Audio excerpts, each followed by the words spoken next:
Obi Wan is here! Obi Wan is here! It's coming! He's coming! And with it, and I can't stress this enough, this is a big spoiler, at least in my opinion, but I don't really know how spoilers work anymore, so Darth Vader is gonna be in it, and him and Obi Wan are probably gonna fight, maybe. This is fairly significant because these characters have already beaten the shit out of each other before. They have a history, we all know, but should they fight in this show? Is this even a question that needs to be answered? Well, not really, but I'm gonna create mouth words about it anyway. A New Hope is a really cherished movie, especially this fight scene.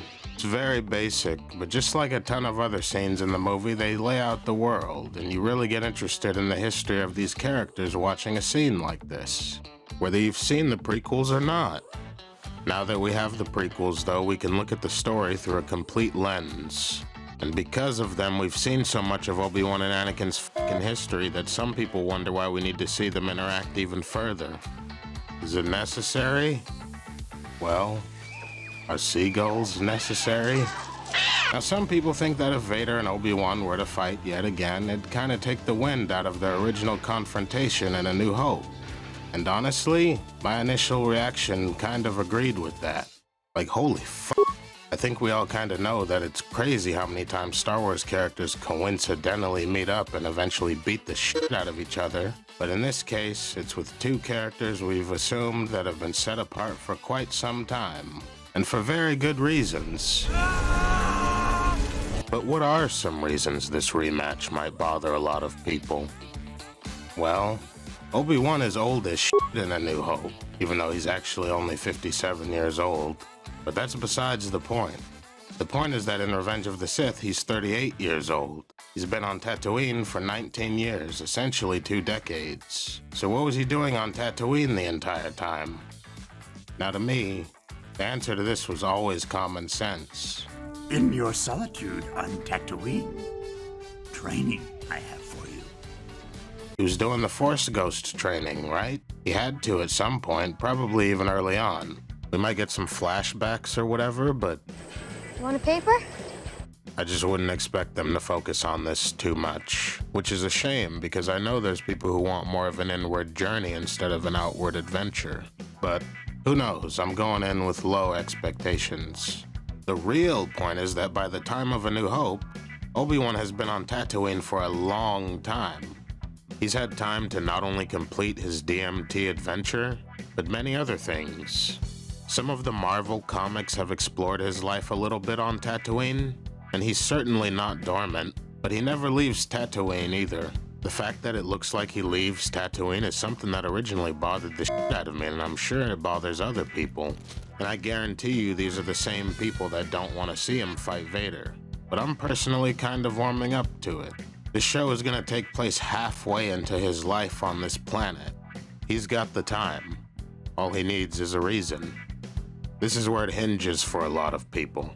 If Obi-Wan doesn't have a good enough reason for why he stops actively looking after Luke, the show might feel phony to a lot of people. You gotta remember that he's willing to do anything to protect him, though. There's basically an infinite amount of reasons they could write for why he'd need to leave, or even interact with familiar characters. Greetings, Hondo. But should he fight Vader again while doing all this? When discussing vitally important topics like this, you really have to isolate it down to one movie, and that's Episode 4. Many people feel that the dialogue in this movie prevents this rematch from being a possibility, and I thought this too originally. It's just common sense, right? I sense something, a presence I've not felt since... When Vader says he senses something, a presence he's not felt since, he's talking about Revenge of the Sith, right? Our brains are tired of this f***ing retcon treadmill, and we thought this one was unplugged in 2005 when Vader and Obi-Wan had their rematch then. What else do they say in this f***ing movie that prevents this fight? When I left you, I was but the learner. Now I am the master.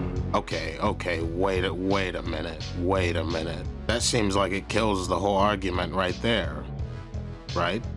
I mean, damn, he says right there that when he left him, he was the learner.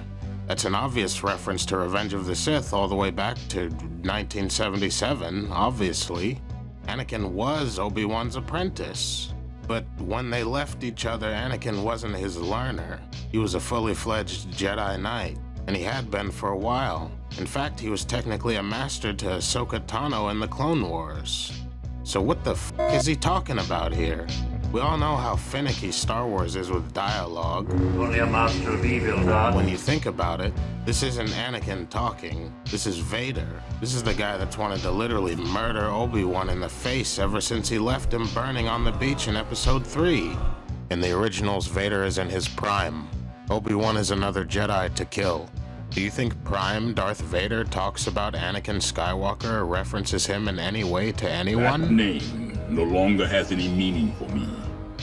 In Darth Vader's brain, Anakin is not canon, or he's at least regarded as a different person. So when Vader says lines like, When I left you, I was but a learner. he's not speaking from the position of Anakin Skywalker, Obi-Wan's apprentice. He's speaking from the position of Darth Vader, Obi-Wan face murderer. He's not referencing this fight. Anakin still existed in that fight in a big way until the end. Who's to say Darth Vader didn't get his ass beat a second time by Obi-Wan, and then, ego damaged twice, regards himself as a learner, specifically of Obi-Wan's tactics. It can also go the other way. What if Darth Vader beats the shit out of Obi-Wan? He leaves him for dead in their duel, but obviously he's not. Vader walks away thinking he's victorious, finally having killed Obi-Wan, but he slinks away and survives. So when Vader sees him again, he knows how tricky this old man is. He still has much to learn from Obi-Wan and all his wizardly tricks. Maybe that's why he seems so charged up in their final confrontation. He considered himself a learner after his second failure. Darth Vader is cold, experienced, and analytical like a robot. That's why he strikes back so efficiently. Obi-Wan was always clever too. So to me, it honestly wouldn't be surprising if he f***ed Vader over one more time before A New Hope. And Vader had something to take away from a confrontation like that. One last thing to learn from his old master. You should not have come back. See, lines like this seem like they can cause problems, but they really don't. The issue is that people walk into these scenes with a certain mindset now after the prequels. But think about before the prequels existed. This guy in this black costume could be talking about anything in any number of contexts. There could be so many events before this line of dialogue, it's crazy. There's been a theme throughout this video. This entire fight, this fight that people are worried about, with the prequels added into the equation, results in it having been retconned already. This didn't exist at some point. And don't try to tell me this is an isolated event with Star Wars, holy shit. So should Obi-Wan fight Darth Vader? Well, what's your point of view? I'm not gonna answer this shit. This isn't written in the stars. It's written in the comments. Leave a comment on this video. That'd be cool. Make like a Kiadi Mundi and make a pointless Wookiee comment. I don't even care, just as long as you're not a fucking droid.